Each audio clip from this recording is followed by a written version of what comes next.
guys, we got this great clip from one of our long content videos. Don't forget to hit the subscribe button. Enjoy. The pro to buying long-term rental properties is that you get stabilized rents. Usually they're for 6 months or a year lease. We like to do things on our long-term stuff with at least 1 year leases, and then that gives you a chance yearly to raise the rents. What we've seen recently with long-term rents in the States, and even to a certain degree, to a lesser degree in Puerto Rico, is that these long-term rents have risen really, really fast during this pandemic, during the last couple of years, from like 2020 to 2023. We've seen rents in Florida just absolutely skyrocket. I was on a phone call this morning with our property management company back home talking about 4 leases that are coming up.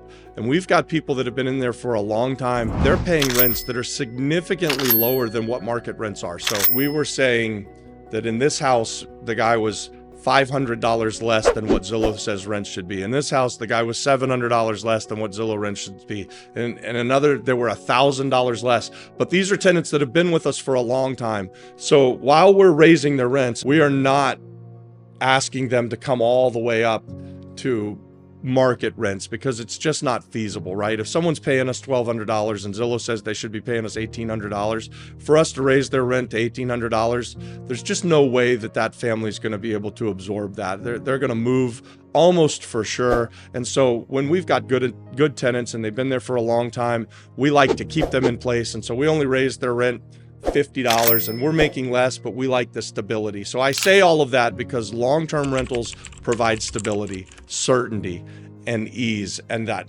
close to passive investing. It's a really nice way. We love being landlords. We say it all the time. There are problems that go with it. It's not completely passive. There's work that goes into it, but this is a very stable, this is a very predictable way. And we have someone else living in the house, paying for our mortgages to the extent that we have mortgages. We mostly keep things in all cash. We don't borrow a lot of money, but when we do, someone else is paying for it.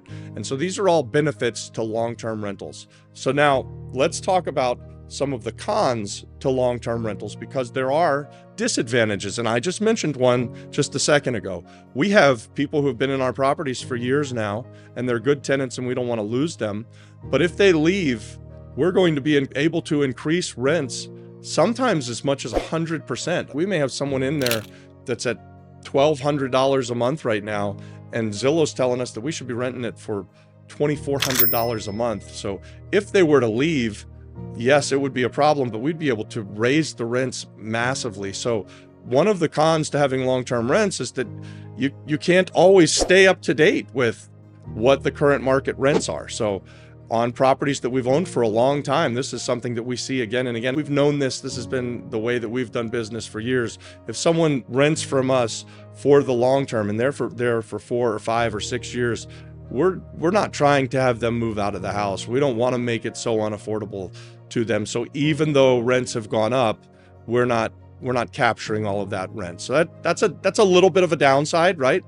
It's nice for our tenants. They get stable rents. They know that as landlords, we're not trying to drive them all the way up the current market, and they have a nice place to stay, and they pay a pretty fair price. When you have long-term renters in properties and you do 1 year leases, maintenance is a much bigger deal. It's much harder to get in and do the deferred maintenance. So in fact, recently we were doing some longer content about the passive income. We came upon one of our properties over in Bayamon where there's some deferred maintenance that we didn't realize. We've got 7 tenants in there, and the place kind of doesn't look good on the outside. I found out that what has happened is that we're pressure washing the place all of the time because there's a pigeon problem and they poop everywhere. So we go and we pressure wash it, and then the sun and the poop and the pressure washing has caused the paint to just look terrible, right?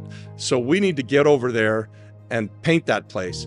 But we have to coordinate that with all of the tenants. We have to let them know, hey, we're gonna have to block off all of the parking for a few days. So this is a more difficult maintenance issue than it would be if we were doing short-term rentals. So this is one of the other cons for being a long-term rental investor. You've heard me say this on this channel. If you're a member of our community, you know that we believe that equity is our friend, that appreciation is our really, really good friend, right? Like, so when you're a long-term rental investor and you own something for a long period of time, which is generally like buying it today and planning to hold it for at least 5 to 20 years, you are going to get something that is magnificent called appreciation. And you're going to hit it out of the park, a grand slam home run. It really doesn't matter in what market you buy in. You can buy at the top of the market, the bottom of the market. If you own something for a really long time and you're a long-term rental investor, then you have someone else paying the bills for you, paying your mortgages down, creating equity. If you've borrowed money, they're paying that down. And if you own stuff long enough, you'll no longer owe the money to the bank, so you increase your equity. But along the way, values of real estate generally rise, right? And so over a long enough period of time, your property is absolutely going to rise in value. This is something that we've discovered that is just so beautiful, that we can buy in any market at really any price. We can even pay things at the top of the market. We will never do that because it's not in our DNA.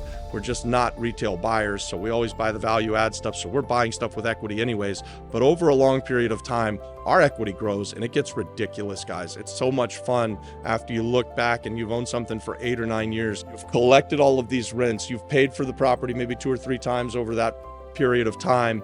And then if you go to sell it, you're going to make another 400 or 500% return on what you paid for the property. So we 10x regularly on these long-term rental properties when you take in the total accountability of all the money that comes in through rents and through then a liquidation or a sale at the end of a long period of time.